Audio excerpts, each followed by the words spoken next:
What's up guys, Everything Apple Pro here, and here we've got the brand new 2015 MacBook Retina edition. So in this video I just want to talk about the negatives before I get to the positives. I'm going to be showing you 10 things that suck about the MacBook Retina. That's not to say there aren't bright sides to it, however, first let's talk about the negatives. Now this video isn't to dissuade you from buying this, it's just to warn you about all of the negatives. First off, this thing is spendy. Starting at $12.99, it quickly jumps to $17.49 depending on the options, and if you look closely, the specs don't really justify that price. It's incredibly underpowered, yet Apple is asking so much for this. You're pretty much paying for the design and the display. Now, the price is no surprise coming from Apple, but if you look at an equally spec'd competitor's notebook, the price would be roughly $300 to $500 less. Apple's new Retina MacBook encourages you to live in the future, yet it forces you to live in the past. You're going to have to carry around dongles because of the lack of ports. The new USB 3.1 C-type adapter is incredibly handy. It has really great speeds. It can manage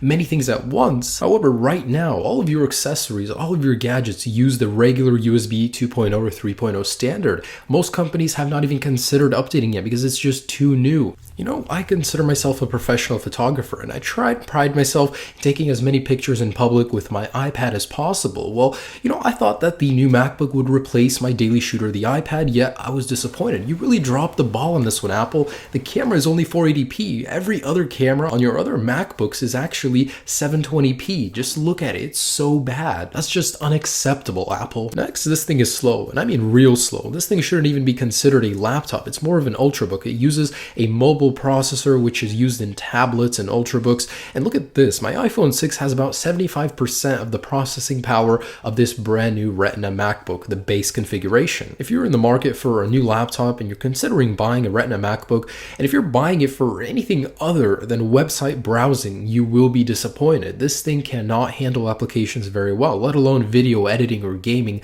This thing is just a browser queen. Other than that, I really wouldn't consider this thing for anything else than light work, maybe documents, stuff like that. Again, I just want to highlight, you're paying for the design and the form factor. You're not paying for the speed. That's just an afterthought. If you guys are considering using this MacBook for gaming, I want you guys to do something for me. Take your hand, flip it over so it's facing the backside, slap yourself across the face with it, because this thing is terrible. That is the worst idea I've ever heard if anyone wants to use this thing for gaming. Not only is the frame rate bad for many small games like Besieged, larger games like Call of Duty, you'll find they're nearly impossible to run with a decent frame rate. Apple decided to use Intel HD 5300 graphics inside of this MacBook, and it's outdated. It's a very old standard already. It doesn't do very well, especially paired with that 1.1 gigahertz processor. Now, along with a terrible graphical performance, you'll notice that if you ever use the 1440 by 900 resolution on applications of any sort, you'll notice there is a lot of stutter. It could be a hardware issue, could be software. I hope Apple figures it out, but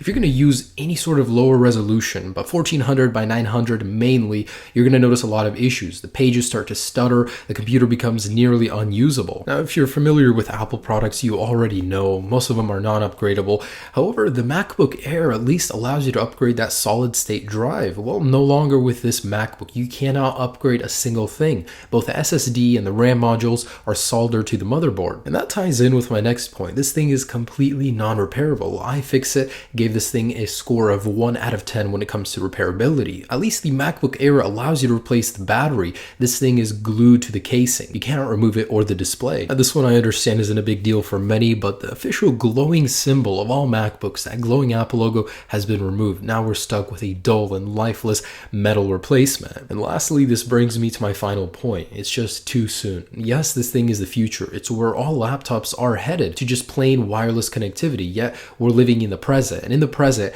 I don't want to be carrying around dongles just to attach a USB drive to my computer. Apple led the way with the MacBook Air, removing the optical drive from the computer, and many manufacturers followed suit. Yet before the industry adopts this new standard of less ports, the USB 3.1, we're stuck with a computer that we can't attach to our belongings, to our accessories. We have to carry around dongles just to do that. For one, I just wanted to mention a couple other things, bonus points. This thing is going to take 4 to 6 weeks to ship, and you cannot pick them up in store yet. So that's a long time to wait to own one of these, and that's very minor. I mean, whatever. But for my last point, I just want to mention you're a beta tester. This is the first product in the line of the new MacBook, and this version is slow. It has some problems which Apple is going to address in the next generation. However, you're pretty much the beta tester. You're stuck with the first edition, and you're pretty much the tester for this new product. And guys, that's just about it. I'm finished talking about the negatives, and I want you guys to watch the video where I talk about the positives, and I gotta say, it outweighs the negatives. This thing is a gorgeous device. Don't get me wrong. I like to criticize products because not all products are perfect. However, at the same time, I do want to outline the negatives to any potential buyers. I just want you guys to know what you're getting into. And that's it, guys. Hope you enjoyed this video. Have a great day, and if you do decide to buy this MacBook, enjoy it. Peace.